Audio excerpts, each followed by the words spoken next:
So we're at the Ice Arena Wales, the Vindico Arena, and we're underway. Cardiff Fire, 2 wins in the bag. We're 14 games into the new season. Div 1, big change for the Fire, and we thought, good time to sit down and catch up with head coach Elis Sheppard. Thursday night, which is training night, I believe, bit of video analysis and then get on the ice, is that right? Yeah, video analysis to start, just to recap the games from last weekend, and then back onto the ice, ready for Solent on the weekend. And what a big couple of weeks it's been. Those wins in the bag, it's been coming, but a big couple of results against Oxford and Milton Keynes. Yeah, I mean, when Dave did the interview after the Oxford game, I said it was a long time coming, and it really did feel like that. Seeing the natural progression of the team, as a team dynamic, and the individuals as well on the team, has been great. But we were a little bit snake bitten, not quite getting some games over the line as well, which were a little bit frustrating. But that Oxford game, it was a good testament to the boys who worked hard to get that victory, and then evidently our last weekend where we beat MK 5-2 as well. And credit to MK, they kept pushing, and it was a professional performance for us in the end. Nice to win here, but you can do it on the road as well. It's a long trip to MK as well, isn't it? So good to win away from home ice too. Yeah, absolutely. And I think an imperative thing that we've had for this season, last season, is travelling with numbers. I mean, Cardiff were always historically Cardiff bus, or taking 9-10 guys, but taking 19-20 guys to a game, it really does help. Talk to me about that commitment as well, because we're up in Div 1, a lot more games. Big game on Saturday, tiring game against Slough, which we'll come to in a minute. Then the next day, you're over to Milton Keynes, one of the longer trips in the league, for a late face-off. You must have been back very early hours. It's a lot of commitment. So to get that many lads travelling, and lasses travelling on a Sunday night, testimony to how people feel about the team.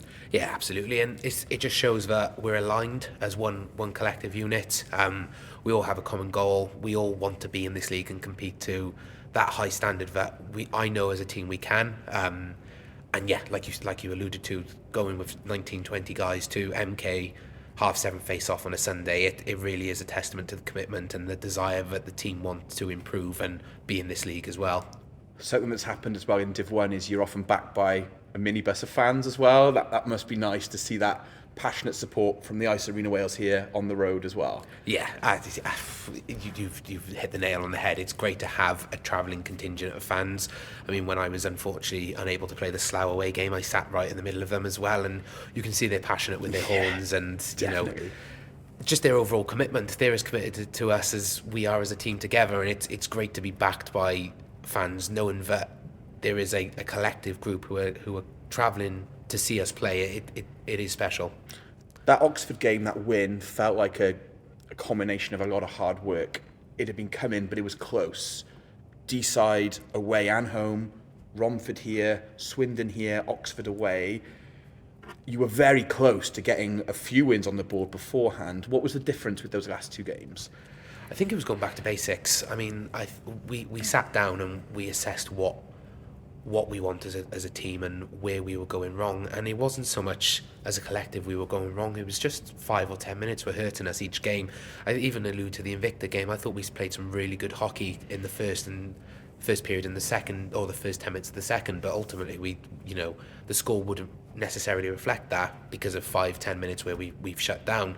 It's just a case of mental attitude. I think we need to realise that we have to play for the 60 minutes, and I think there's still a little bit of work to do, evidently, in the Slough game, which we'll touch upon in a bit, but it's playing for that full 60 minutes and ensuring that we're prepared each shift to play. I wanted to talk about the Slough game because I got the impression the dressing room was a bit despondent after, and I thought maybe you were being harsh on yourselves, because Slough came here top of the league, 9 wins out of 10, meanest defence by some distance. And for 45 minutes, maybe 50 minutes, they were really frustrated. It was 2-2. Fire could have nicked that game. Obviously, it did run away in the end, and Slough racked up some late goals. But you nearly shocked perhaps the best team in the division. That must give you some optimism of you can compete with anyone in this league. I mean, I watched the game back earlier. We kept them to 2-2 for, I believe it was 50 minutes. And it wasn't the case that we didn't have our own chances as well, which I think the whole reason that the changing room was a bit despondent and a little bit disappointed was because of the effort and the fact that we realised that we could compete with them for that 50 minutes, but unfortunately it was that 10 minutes which let us down. but we know for the future what we need to work on. Again, we'll touch on a video analysis tonight as well to see what went wrong in those last 10 minutes, but taking away the positives from that 50 minutes, I thought we played some great hockey. Is that a big difference between D2 and D1, where the game can just run away with you in a kind of manic 5-10 minutes like that Slough game, where perhaps in D2 there's not that intensity? I think yes, but I also think Division 1, there's a lot of teams who have been together for a while, a lot of very well coached and well drilled teams who have different a plan A and a plan B. And we need to adapt and be reactive and proactive as well. And I think no discredit to the NHL2 teams. I think there is that little bit more of pace where split decisions have to be a little bit quicker as well. And yeah, as you alluded to, it is very much a case that we're still adapting to that pace and to that speed of this league as well. You can see it on the gantry. It's quicker. Players can perhaps do a little bit more. It seems just generally a bit more disciplined and well-oiled as well.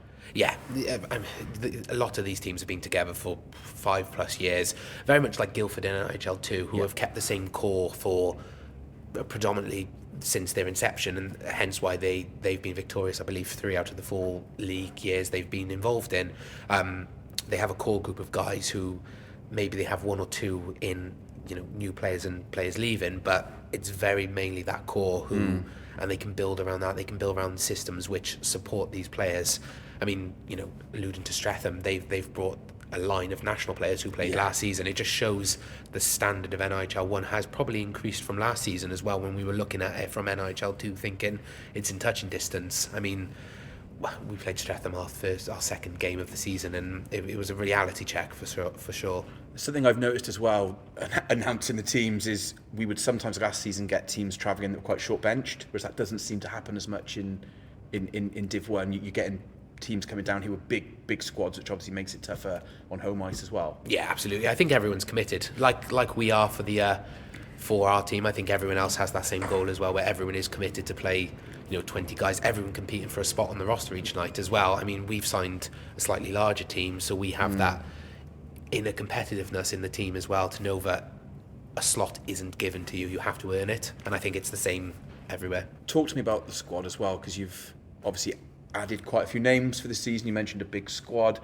How's that integrated? How's everybody come together? How have the new additions bedded in? Yeah, great. I mean, we've signed quite a lot of boys from Swindon and Oxford region, so they're travelling down together, but there's always, nights out, there's always a house for someone to stay in. It's like they've been part of the team for multiple years. They've slotted in perfectly. It's, I can't ask for anything more. But I've also have to give credit to the boys we've retained as well. It's a huge step up from NIHL 2 to NIHL 1, and I think a lot of people have taken it in their stride. Well, if not the whole team, understanding that there's a little bit more commitment, and we have to be at a higher level to compete. And credit to the boys who only ever played at NIHL 2. I think they have made the step this year. And talking about the players you've retained, I guess it's a great advert for the pathway you built the Cardiff Fire, because players that were with the squad last season that may only have played NHL 2 hockey have stuck with the team, and now they're playing more games, more competitive hockey, and they're competing in NHL 1. Yeah, I mean, we last year I believe we took 8 juniors from the junior system. Evidently some have moved on due to uni commitments, but yeah, I mean, the juniors who were 17, 18 last season, even 16, 17, are getting a regular slot on the ice this year, and it's great to see them competing against the likes of seasoned veterans as well. Solent next on the road. What are you expecting from that game? What are your hopes out of that one? Solent's it's an enigma of a rink, probably the smallest rink in the UK, so they know how to play their rink really well. So for us, it's how we can frustrate them and how we can use their own game against them as well. We owe them a little bit of retribution in terms of they beat us 5-1 down here, and I think it flattered them to an extent, and I think that we are in touch and distance of getting a result against them as well, and I think that we owe them a better game than running into penalty trouble like last time. Fingers crossed. And 2 big home games coming up, Romford, I believe, and Chelmsford. Romford already been here this season, I think, and that was a tight game. We want to see as many fans here as possible, don't we? Obviously, it's a higher standard of hockey this season. Fire are backed by a passionate home support. We touched on the away support as well. We want to see as many people as possible be in that extra extra player, but from the stands. Yeah, we alluded to it last year as well. It's great to be part of the Fire family. And yeah, you know, us as a team, we like to get involved with our fans and ensure that they are, you know, the appreciation is shown for their support. So yeah, anyone who can come down, if you've never caught a game before, or you know you haven't been to a Fire game this year, we would urge you to come down and have a look at the standard of hockey, and it will surprise a lot of people. And that's always nice post game. You see kids coming to meet the players. You see players mingling with fans. There is that real rapport, isn't there, which is really good to see. Yeah, and it's the basis of our community and our passion for the hockey as well. It's great to see us inspire the kids of the future as well. Shep, we're underway, 2 wins in the bank. We know there's going to be many more to follow, but yeah, best of luck for the next few games. Cheers, Chris. Appreciate it.